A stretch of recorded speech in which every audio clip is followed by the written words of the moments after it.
Just a few short weeks ago, we spoke one-on-one, and you said your goal for the Cars Tour was to win a race. That was your only goal. How does it feel to win a Cars Response Energy Tour race? It feels like redemption, you know. Those last few moments, all of us were on our feet. You were battling so hard with Ronald Hill. Talk us through those final moments. Yeah, you know, Ronald had a really Jason, and he said he would love to talk in the interview, but they're actually about to pit in just a few minutes. So not too much information about Charlie's car. Obviously, they still want to make some more adjustments and make his car better with those issues they're having with the brakes. Wow, that's big. Absolutely, Tony. And earlier you mentioned Lane Riggs' smile. And just like that, at the beginning of this race, he had that smirk. Here I am with Beef, one of the crew members on the number 99 of Lane Riggs. How is Lane doing inside that car? Has he said anything over the radio? Well, you heard it. Everything's going great inside the 99. Jacklyn? Hi, Tony. I'm here with Bubba Pollard. Bubba, you were so close to actually breaking a track record here at Anderson Motor Speedway. How does the car feel? It feels good. Speaking of Chandler, y'all had a really close battle there at the end. Did you think he was going to get you? Well, he was better, probably. Well, Harold made the trip all the way from Lakeland, Florida, to come here to Anderson, South Carolina. Harold, how are you liking Anderson's track so far? They're actually evaluating the wiring on the back of it now. They did check the fuel and everything seemed to be running correctly. It looks like they're about to send him back out on the track here. Still evaluating the situation here. They did look at the ignition box and everything appeared to be connected correctly and the wiring seems to be fine. Now they're just looking at the back, seeing if it's a fuel issue like you quoted a while ago. And honestly, Tony, there's nothing that is just popping out right away. Everything seems to be working, everything seems to be connected correctly. They're going to add some fuel in here just to see what happens and just continue to evaluate. They got all hands on deck here, all 4 crew members. And, Jared Fryer's had a strong car here today at Anderson. Bradley's car being in the pits isn't a huge surprise for me because at the start of this race, he said that he hated his car. He did not like the position that he was in. He didn't understand what they needed to change to get it better. So they talked about pre-race, coming in, making some changes, and making it better for Bradley. As you can see also on the left side, he does have some fender damage to that left rear, but the team just looks like they're assessing and going to do some adjustments. Well, Corey Hine, the 78, just came from a rough last super late model feature at Concord Speedway. See if we can get a word with him. Corey, so far you're 3rd fastest from the qualifying run. How's your car feeling? I felt really good. Well, Matt Craig just had an interesting morning.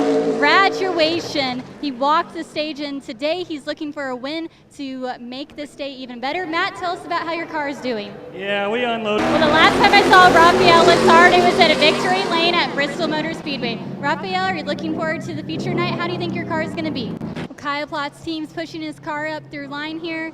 Kyle was 4th quickest in the 2nd practice. Bubba seemed pretty confident all weekend long. Bubba, tell us what your strategy is going to be. Well, maybe not every secret for the feature going forward, but how are you planning on accomplishing that $10,000 to win?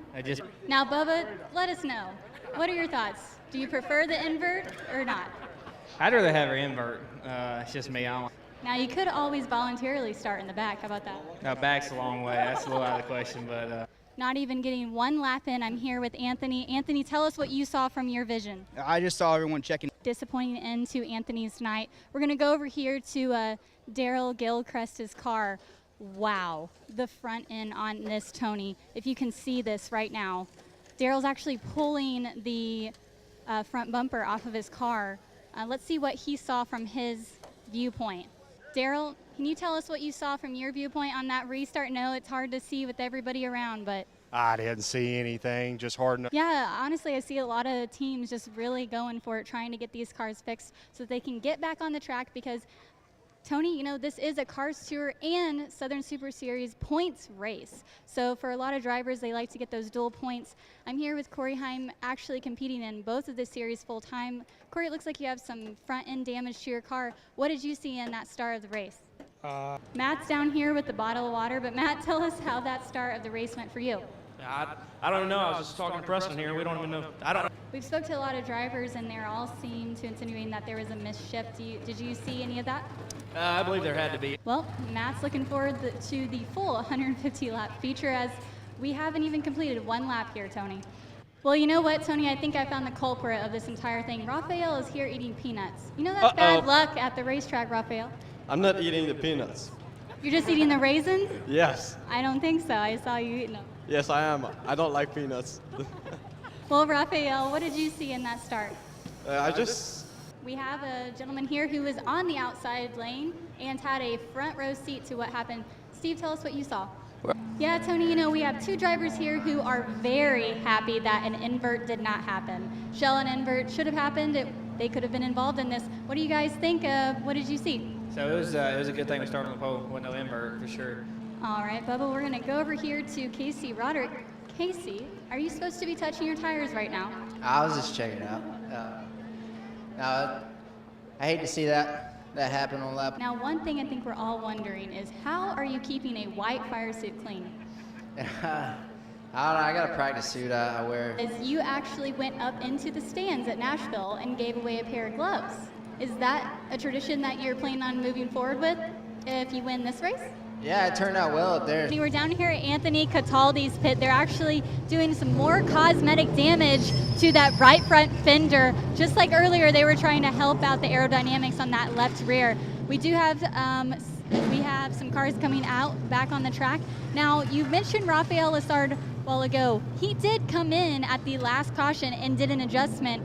And, you know, I've seen that a lot consistent throughout all of these competitors. So that tells me that the track conditions are changing out here at Anderson. Absolutely, Tony. I think there's one thing that we can all agree on, and that this race has not been boring. I know that we had a few teams that were a little bit concerned on how exactly this race was going to go with it being a 6-tire feature, if people were going to just kind of lay back and if it was just going to be very uneventful until we got down to these final few laps. But as you and I both know, it started on lap 1, and Jared Fryer is back out on the track, so I'm sure he is very happy that we had this caution come out for Anthony. Charlie Watson's car just came into his pits, and wow, the damage on this left front fender is extreme, especially since he did have a left front flat. His team is trying to just get the jack underneath the side of the car here because it's dragging so hard. The car cannot be lifted up. So they finally got it up. They got the car up on the jack. Now the team is trying to get the tire off. Extreme damage here. They're gonna assess this. Man, this is a hard hit for Charlie Watson. He was so excited to be starting in that 4th place position today. The team's gonna put that left front tire back on. They're gonna look under there and see if there's any other damage to the bottom of the car and get that tire on. Now the team's gonna pull the fender out some.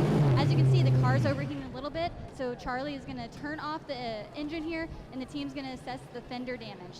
Absolutely, Tony. I know you mentioned Craig Moore earlier. He had a very similar situation to Bradley McCaskill. He was unhappy with the way his car was performing, and even considered going to the back and taking that car's to her feet of making an adjustment before the start of the race. But as you can see, they're taking advantage of this caution, coming in, making some adjustments, hopefully making the car better. Is completely pushing onto the hood of Brandon Pierce's car. As you can see here, tons of damage to the front end. One thing that's similar here with Brandon's car, as we saw with Craig's Moore car, is that when the nose has that damage, it's actually dragging that car when it's bent in like that. And when it's dragging the track, it cannot continue on, and it's not going to be effective. Now, over here on Cody Haskins' car, extreme left rear damage, driver's side damage. The whole team is using a roll of duct tape to try to get this thing situated. The whole inside interior of that car is pulled out and has extreme damage. The team right now is ripping off that left rear fender, which is how you actually put fuel into the car. So they're trying to figure out what's the best way to assess the damage on Cody Haskins' car as well. As you can see here, the camera's going to come around and show you that left rear damage. And now they're worried about the fuel leaking. The team's actually assessing that now and seeing that their fuel is leaking some by them pulling on that fender. And you can see on the interior of the car here how it's hanging down. You can see the side of the roll cage of Cody Haskins' car where a contact was made with another car. Josh just climbed out of the wrecker. Josh, what happened there? Yeah, I just talked to Lane Riggs' crew chief, and he said that the car was just a little too tight.